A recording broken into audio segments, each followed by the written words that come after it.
इसरो ने बुधवार सुबह चंद्रयान-3 को चांद की आखिरी ऑर्बिट में इंजेक्ट कर दिया। अब चंद्रयान-3 चांद की सर्कुलर ऑर्बिट यानी 153 किलोमीटर्स x 163 किलो में है। यहाँ से चंद्रयान-3 लैंडिंग प्रोसेस शुरू कर देगा। इसका पहला पड़ाव प्रोपल्शन मॉड्यूल को अलग करना होगा, जो 17 अगस्त को कर दिया जाएगा। इसके बाद चंद्रयान की गति और दिशा बदली जाएगी और धीरे धीरे इसे चांद की सतह के नजदीक लाने का क्रम शुरू होगा।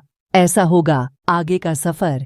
चंद्रयान-3 3 प्रमुख हिस्सों से बना है। इसका पहला हिस्सा है प्रोपल्शन मॉड्यूल, दूसरा है लैंडर विक्रम और तीसरा है रोवर प्रज्ञान। चांद की ऑर्बिट में फिलहाल ये तीनों हिस्से एक साथ हैं। 17 अगस्त को इसरो प्रोपल्शन मॉड्यूल को लैंडर विक्रम से अलग कर देगा। इसके बाद प्रोपल्शन मॉड्यूल चांद की अंतिम ऑर्बिट में चक्कर लगाता रहेगा, जबकि लैंडर विक्रम की चांद की सतह से दूरी कम की जाएगी। इसरो के मुताबिक 18 अगस्त को विक्रम लैंडर की पहली डी ऑर्बिटिंग होगी, यानी कि पहली बार इसकी दूरी चांद से कम की जाएगी। इसके बाद 20 अगस्त की रात 1:45 बजे इसे दोबारा डी ऑर्बिट किया जाएगा। 23 अगस्त को यह चांद पर सॉफ्ट लैंडिंग का प्रयास करेगा। आगे की चुनौतियां जिन्हें पार करेगा। चंद्रयान-3 लैंडर विक्रम से अलग होने के बाद प्रोपल्शन मॉड्यूल से चंद्रयान-3 की लैंडिंग साइट डिसाइड की जाएगी। यह इसलिए महत्वपूर्ण है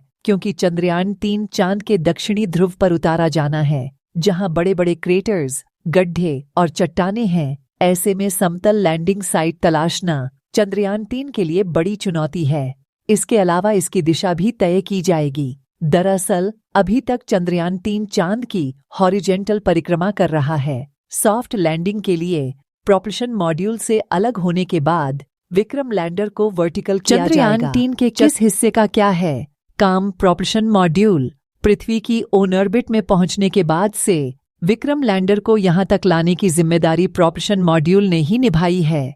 लैंडर से अलग होने के बाद यह चांद की ऑर्बिट में ही घूमेगा और रोवर जो जानकारी एकत्रित करेगा उसे धरती तक भेजेगा। लैंडर मॉड्यूल चंद्रयान-3 के लैंडर मॉड्यूल का नाम विक्रम है। प्रोपल्शन मॉड्यूल से अलग होने के बाद रोवर को चांद की सतह तक पहुंचाने की जिम्मेदारी इस पर है। रोवर प्रज्ञान फिलहाल विक्रम लैंडर के अंदर है।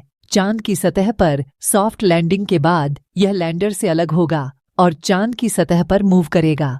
यहाँ से रोवर जो जानकारियां जुटाएगा वो प्रोपल्शन मॉड्यूल को भेजेगा और वहां से ये इसरो तक आएंगी। मिशन फतह करेगा। इसरो चंद्रयान-2 लैंडिंग साइट से जब 400 मीटर दूर था तब उसके सॉफ्टवेयर में खराबी आ गई थी और क्रैश लैंडिंग हुई थी। इसरो चीफ एस सोमनाथ का दावा है कि इस बार ऐसा कुछ नहीं होगा। चंद्रयान-3 के विक्रम लैंडर को इस तरह से तैयार किया गया है कि यदि इसके सॉफ्टवेयर में खराबी आई, सेंसर फेल हुए, कैमरे में कोई खराबी आई, तो यह लैंडिंग से पहले ही खुद को ठीक कर लेगा। यदि किसी सेंसर ने ठीक से काम नहीं किया तब भी ये सॉफ्ट लैंडिंग जरूर करेगा। चंद्रयान-3 पर नजर रखे हैं इसरो भारतीय अंतरिक्ष अनुसंधान संगठन यानी इसरो की ओर से चंद्रयान-3 की पल पल निगरानी की जा रही है। इसरो के बेंगलुरु स्थित centre telemetry tracking and command network लगातार इस पर नजर रखे हैं। फिलहाल यह बिल्कुल ठीक तरह से काम कर रहा है और जिस तरह से मिशन डिजाइन किया गया है